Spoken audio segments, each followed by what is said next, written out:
दोस्तों, संभल में जिस तरीके से 10-15 दिन पहले मामलात हुए, किस तरीके से मुसलमानों पर ज़्यादती हुई, मुसलमानों को अभी तक जेल में बंद किया हुआ है, मुसलमानों के घर, दुकानें, सारी चीज़ों को तोड़ा गया, ये सब मामलात तो अभी ताज़ा ही था।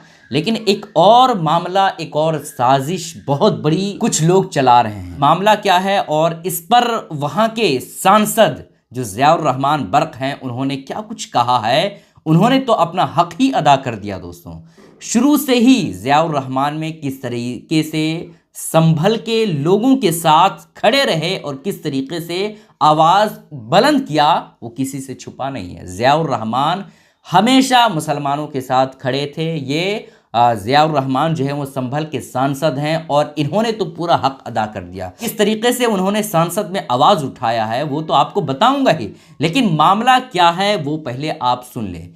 एक इमाम हैं जिनका नाम मौलाना तहजीब साहब है। वो जुम्मा में, कब जुम्मा में, एक मस्जिद में, संभल की जामा मस्जिद जहां मामला चल रहा था, उस मस्जिद में नहीं बल्कि उस मस्जिद के कुछ फासले पे एक दूसरी मस्जिद है ना, जिसे अनार वाली मस्जिद कहा जाता है। और उस मस्जिद के कमेटी भी वही हैं जो शाही जामा मस्जिद के कमेटी हैं। ठीक है, इन्होंने क्या किया कि जुमे की नमाज के लिए इन्होंने अजान दे दिया। अजान जो ही दिया वैसे ही पुलिस वगैरह सारी जो है जिम्मेदार लोग पहुंच गए और मौलाना तहजीब को गिरफ्तार कर लिया।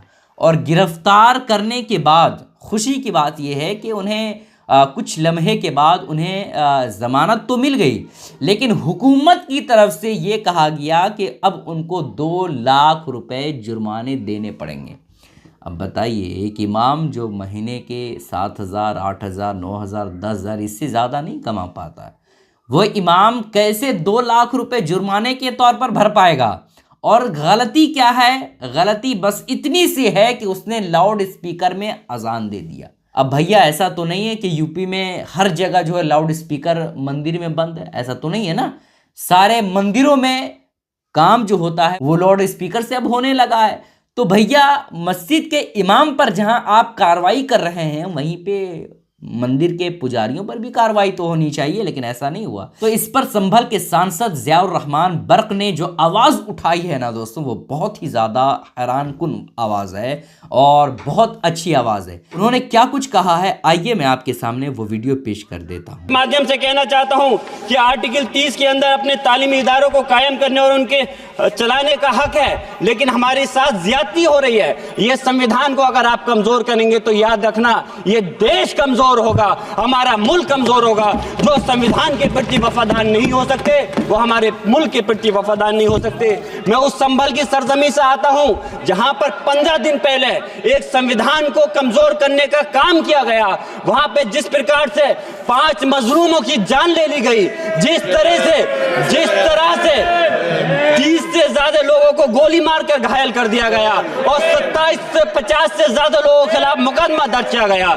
मैं पूछना चाहता हूं माननीय सभापति जी, मैं सांसद हूं, मैं अपने मुकदमे का, मैंने कहा था मुझे डर नहीं है, मेरे खिलाफ मुकदमा लिखा गया, मैं वहां मौजूद नहीं था। और ये मुकदमा जो हमारे चाहे विपक्ष के सांसद हो या सत्ता पक्ष के सांसद हो, आप याद रखिए जनता की आवाज हो, जनता के बीच में जाकर के आपके जवाबदेही बनती है। और मैंने अपनी जनता को आवाज को उठाने का काम किया, तो क्या गलत किया था माननीय सभापति जी? सिर्फ इस बुनियाद पे मुकदमा लिख दिया गया। आज मैं आपको बताना पॉइंट पे बोल रहा हूँ, संविधान पर ही बोल रहा हूँ माननीय सभापति जी।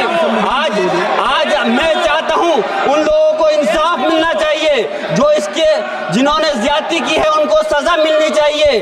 और आज एक इमाम को सिर्फ इसलिए गिरफ्तार कर लिया गया संभल के अंदर कि सिर्फ उन्होंने अजान लाउड स्पीकर से दे दी थी। अफसोस है कि आज हमारे साथ ऐसी ज्यादती। तो देख लिया दोस्तों, 10-15 दिन ही हुए थे, वहाँ पर जो मामला पेश आया सर्वे के नाम पर, जिस तरीके से मुसलमानों के साथ क्या कुछ हुआ। 5 लोग जो है उनकी मौत हो गई, 30 से ज़्यादा लोग बिल्कुल ज़ख्मी हो चुके हैं और कई लोग जेलों के अंदर बंद हैं।